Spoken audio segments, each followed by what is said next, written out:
সকাল সকাল আমি আর মা রেডি হয়ে গেছিলাম একটু বাইরে যাওয়ার জন্য, একটু কাজে। তো মা ওদিকে রেডি, আর আমাদের আসতে যেহেতু দেরি হবে তাই মা মলেকে একদম দুধ ভাত দিয়ে চলে যাবে। তো তাই মা মলের জন্য ভাত বাড়তে গেছে, ওই যে মা মলের জন্য ভাত পাচ্ছে। আর তোমাদের একটা কথা জানিয়ে রাখি, আমরা যখনই নতুন জামা কাপড় পরে বাইরে যাওয়ার জন্য, তখনই বা বিশেষ করে মা যখনই নতুন কাপড় পরবে কোথাও যাওয়ার জন্য, তখনই এই ব্যক্তির মুডটা কিছুটা এরকম হয়ে থাকে। ঠিক আছে, সে যেন মনে করে তাকে যেন আমরা ছেড়ে কোথায় যেন চলে যাচ্ছি আর আসবোই না। তো এসব বুঝে, ঠিক আছে। তো তাই এর মুডটা দেখো এরকম হয়ে আছে। আর আমি ওকে একটু ডাকছিলাম একটু আদর করার জন্য, ঠিক আছে। তো যেহেতু মন খারাপ করে শুয়ে আছে, তো ওকে একটু আদর করার জন্য ডাকছিলাম। ওই দেখো কিরকম হাইটা ভেঙে উঠবে, দেখো এই দেখো কিরকম হাইটা ভাঙতেছে। তো একটু আদর আদর করলাম, একটু বুঝালাম, ও কিন্তু সব বুঝে, ঠিক আছে।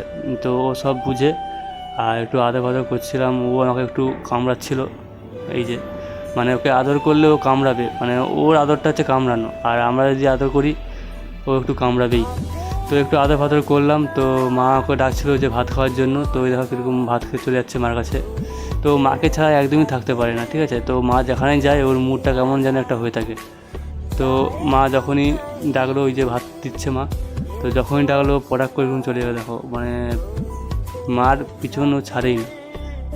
তো আমাদের ফ্যামিলির এরকম ছোটো ছোটো ভিডিও দেখতে আমাদের পাশে থেকো এবং তোমরা সুস্থ থেকো। দেখা হচ্ছে পরের ভিডিওতে, টাটা।